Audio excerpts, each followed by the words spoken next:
Well, Dean, good week. So far, so good. Another tough game now, though.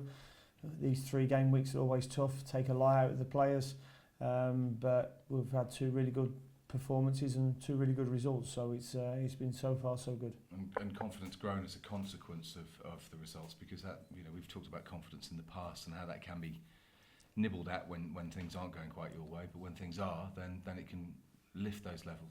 It certainly can, and just getting the 2 results that we have had has certainly given everybody a rise in confidence. You start, all of a sudden you've got 6 points more, you've climbed the table a little bit and looking up rather than over your shoulders, and we're not looking at the league in any way, shape or form at the moment, but it's important that you start getting as many points as you can as quickly as you can, and it was important 2 results for us. Tuesday I thought could have gone either way in terms of chances created for both teams, but we got over the line at the end, and I was really pleased with the last 15 minutes how we saw the game out. I thought we saw it out really well, and credit to the players.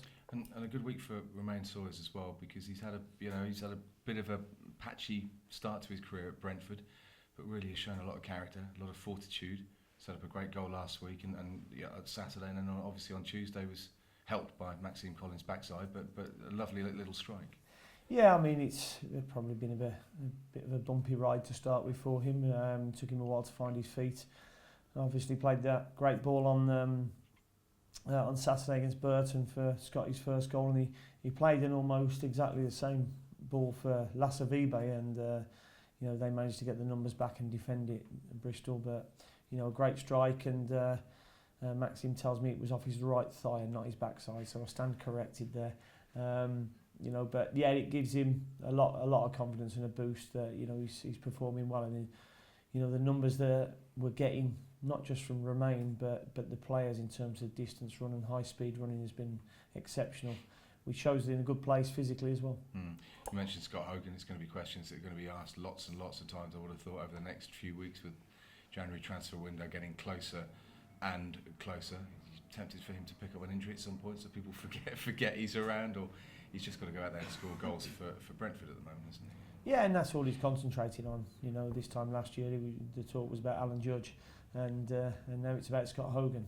So Scott does what he does best, and he concentrates on his football and tries to let speculation go over his head, and that's what we're all trying to do at the moment. And I've read, obviously, Rasmus has had something to say about a transfer window, but it's going to be evolution rather than revolution if there's changes. Targets are being identified and looked at now. Is that you as well, to a certain extent, when you try and tweak your squad, that it's about bringing 1 or 2 that add to it rather than going right wholesale change? You can't do it like that. No, it's got to be the right people. We've got an identity, we feel, at the football club, and people need to fit into that.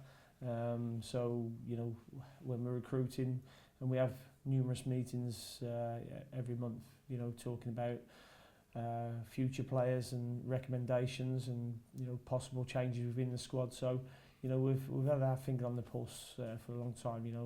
With myself, Andy Scott, the 2 directors of football. So we feel that's working really well. How much work can you do in a week like this? Because you get back from Bristol in the early hours of Wednesday mornings. Not a lot the players can do. You've got to travel to Leeds on a Friday. In a week like this, when you plan your coaching schedule, how much are you actually putting in there? How much can you actually do with the players? Yeah, I mean, a lot of it's recovery. A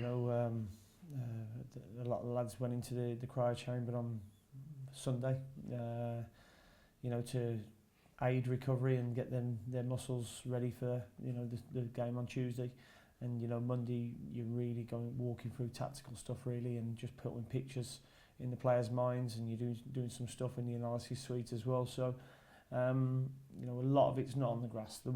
The main bit on the grass is for the players who haven't been playing. The ones who have been playing, it's more about the recovery and getting the tactical side of the game in. Leeds United, going well under Gary Monk, although it's sort of a win-loss at the moment as far as they're concerned. But Gary came under a little pressure, scrutiny at the start of the season. The way he likes to go about his football, is it maybe not a surprise that it takes a while to get a squad to understand what he wants to do because of the way he likes playing?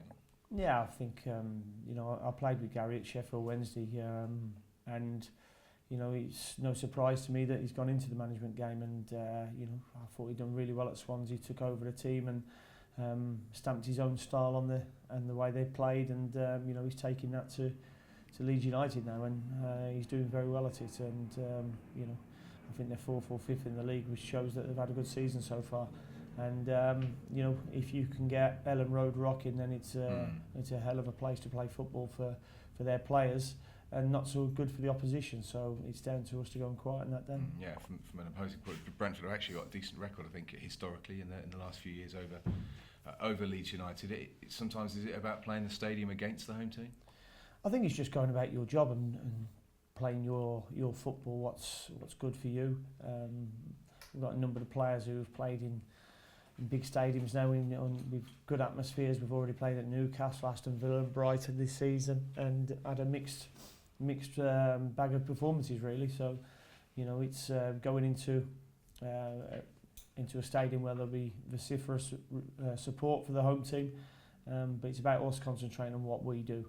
We know that they've got good players. You know, although I believe Wood might be out with a hamstring, they've got very good players, and it'll be a good test for us. We drew the game last season, 1-1 at our place, and hopefully we can go and get a win.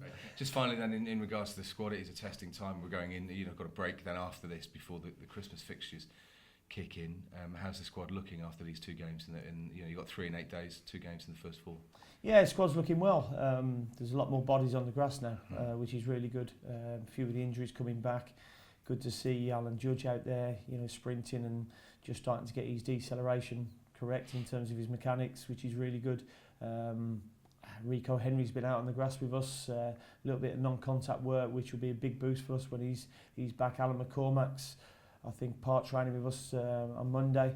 So there's a lot of players coming back now onto the grass. So that will be a big boost, you know, with the certainly with the festive period coming up.